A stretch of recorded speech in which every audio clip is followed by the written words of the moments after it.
ওইখানে তো আমাদের ভোট তো চাপতেছে না, পার্টি কংস।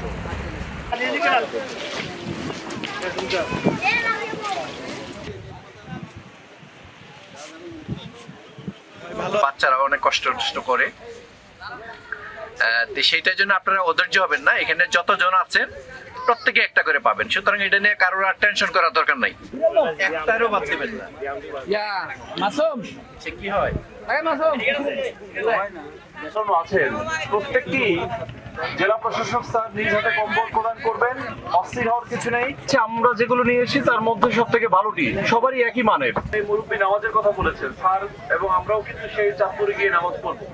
আমাদেরও তারা বেশি আছে। স্যার এই সিরিয়ালটা দিয়ে আসেন, স্যার এই সিরিয়ালটা দিয়ে দেন স্যার, ওর হাতে দিয়ে আমি এদিকে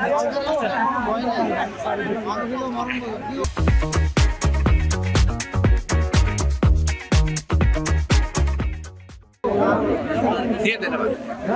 লাইনে দাঁড়াবেন সবাই, আপনাদের সঙ্গে স্যার একটা ছবি তুলবেন। স্যার ওর দিয়ে দেন স্যার, এডিএম স্যার চাপেন, এডিএম স্যার, এডিএম স্যার সবাই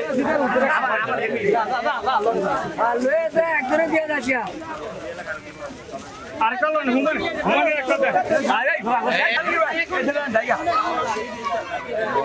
আমাকে জীবন আচ্ছা পরে স্যার এদিকে রাখেন, স্যার এদিকে রাখেন, সম্ভব না।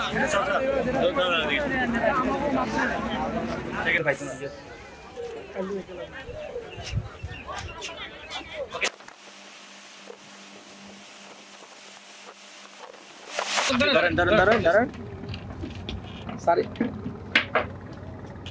আপনি সরকার একটা ছবি তুলে এই তোমরাও আসো, ইউনিসেফ দেন। এই জেলে ভাইয়েরা যারা আছে আর কি, তারা তো নদীতেই মাছ ধরে জীবিকা নির্বাহ করে আসে। আমরা সবাই জানি যে অর্থনৈতিকভাবে তারা একটু গরিব অসচ্ছল আছে আর কি, যে তাদের পাশে আমাদের দাঁড়ানো উচিত আমরা মনে করি আর কি।